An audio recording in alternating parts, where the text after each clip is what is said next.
Cyclops is one of the most underrated characters in Marvel. Everyone talks about Wolverine, about Gambit, but Scott Summers, he always takes a backseat.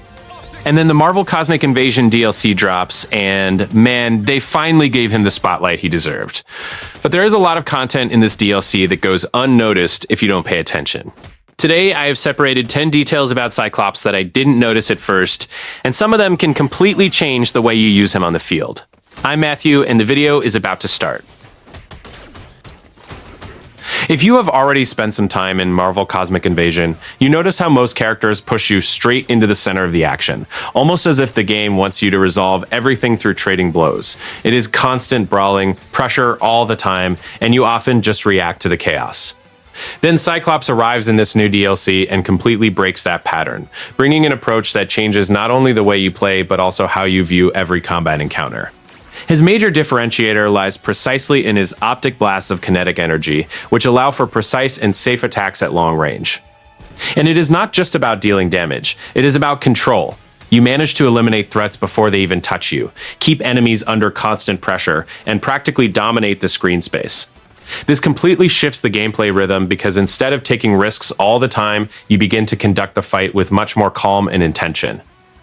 What I find most interesting is how this style perfectly matches the character's essence. Cyclops was never impulsive or chaotic. He was always the guy who thinks before acting, who leads with strategy and discipline, and you can feel that in the game. He is not just a character with a ranged attack. He's a character who encourages you to play in a smarter, more calculated way, almost as if every shot had a greater purpose within the fight.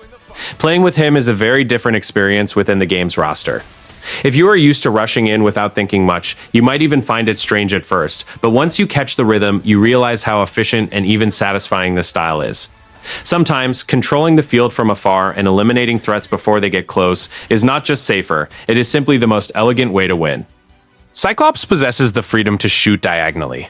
It seems like a small detail at first glance, but it completely changes how you position yourself in combat. It is no longer just moving forward and firing in a straight line. Now you start thinking about angles, space, and how to control the battlefield in a much smarter way. This becomes even more interesting when aerial enemies enter the mix. In many beat-em-ups, this type of enemy breaks the rhythm because it forces you to wait or use specific movements. Not here. With diagonal shots, Cyclops practically eliminates this limitation, allowing you to remain aggressive the entire time without losing the flow of the fight. And the coolest part is how this opens up room for creativity. You can anticipate enemies before they even enter your direct line of sight, control groups coming from different directions, and even create situations where you hit multiple targets with a single, well-thought-out positioning. It is that type of simple mechanic that highly rewards those who master it. This leaves Cyclops with a very unique identity within the game. He is not just a ranged attack character, he becomes almost an area control character, someone who dictates the rhythm of the fight depending on how you use these angles.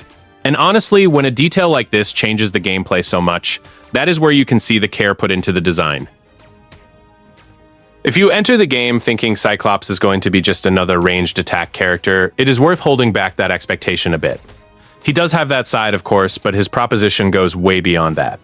What truly defines the character here is this balanced role, the type of fighter who does not rely on a single absurd strength, but rather on various tools working well together. And this becomes very clear when you compare him to someone like the Thing. While the Thing is pure impact, that tank who enters the fight to absorb damage and smash everything in his path, Cyclops follows a completely different line. He will not win on brute force, but he compensates with mobility, positioning, and a much greater capacity to control the space around him. In practice, this makes his gameplay much more dynamic than it appears at first glance. You can maintain distance, pressure with blasts, reposition quickly, and still have options in melee combat when the situation gets tight. He is not a character locked into just one style. He gives you the freedom to adapt your way of playing depending on what is happening on the screen.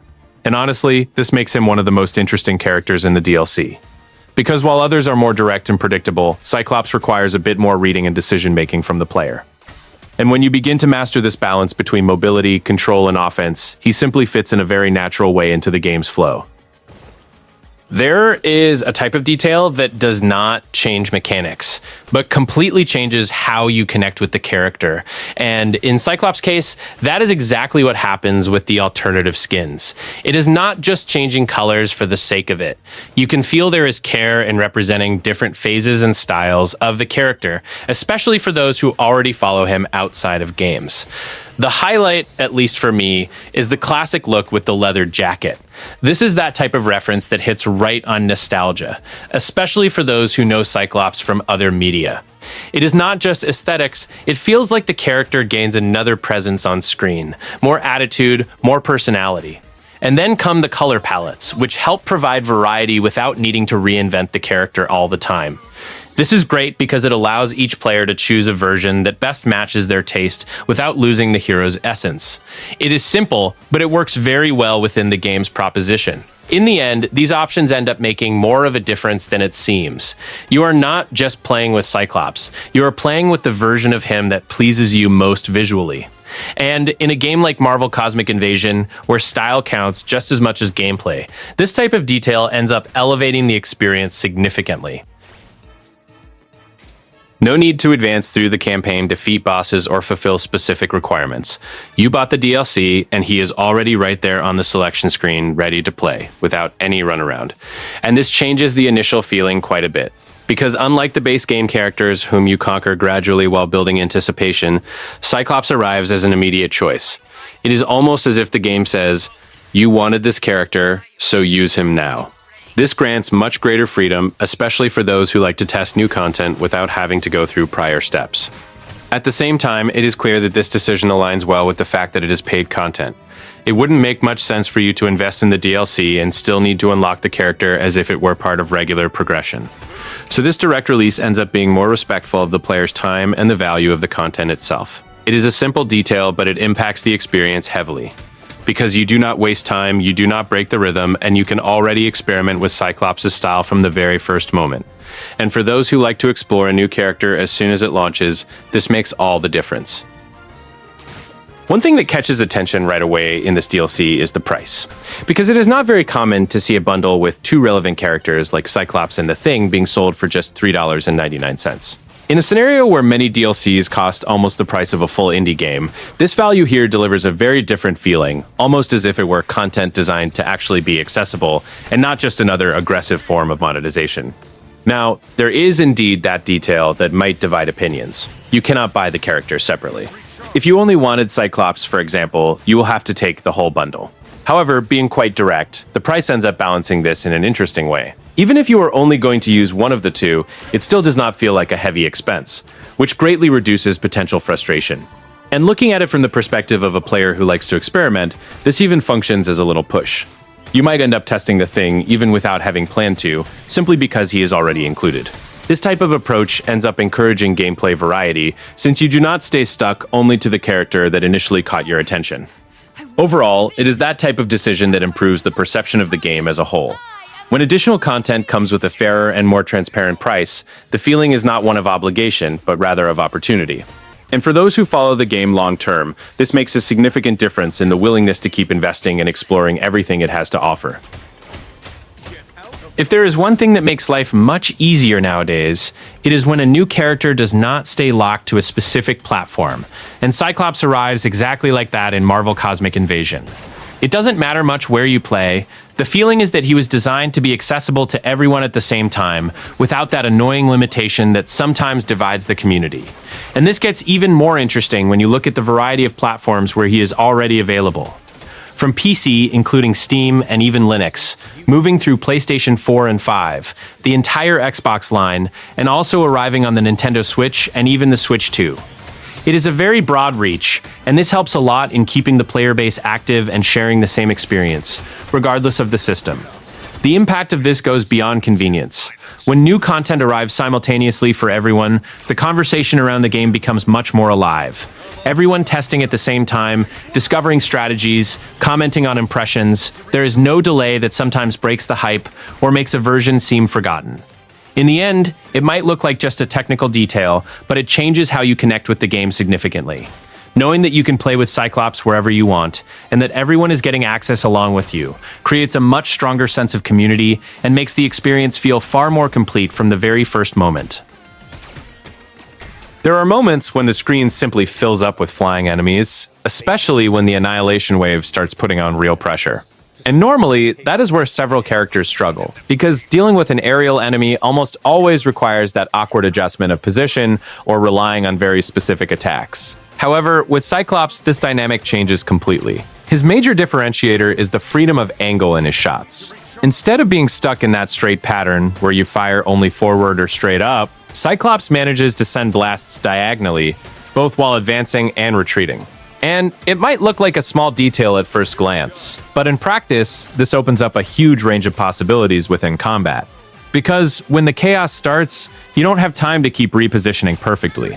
Enemies come from all sides, especially those flyers and insects that descend in groups. And that is exactly where this mechanic shines. You manage to react much faster, cover more space, and eliminate threats without breaking your movement flow.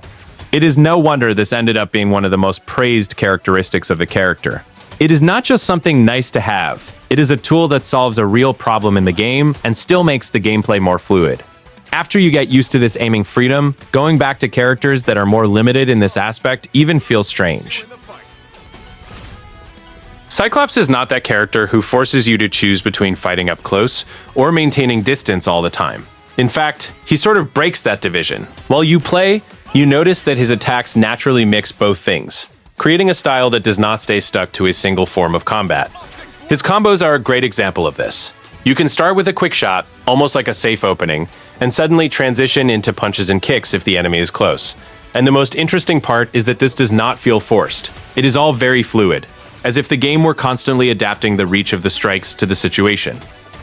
And then comes a detail that changes the way of playing significantly: the possibility of canceling normal attacks into charged optic blasts. This gives enormous freedom during combos, because you do not stay stuck to a fixed sequence. You can adjust in the middle of the action, prolong pressure, or even finalize with more impact depending on the timing. This makes Cyclops stand out precisely for not having a clear weakness. He does not suffer in close combat, like many projectile-focused characters, and he also does not lose efficiency when he decides to play further back. It is this balance within the combos themselves that makes him so satisfying to use, especially when you start exploring all the possible variations in the middle of the fight.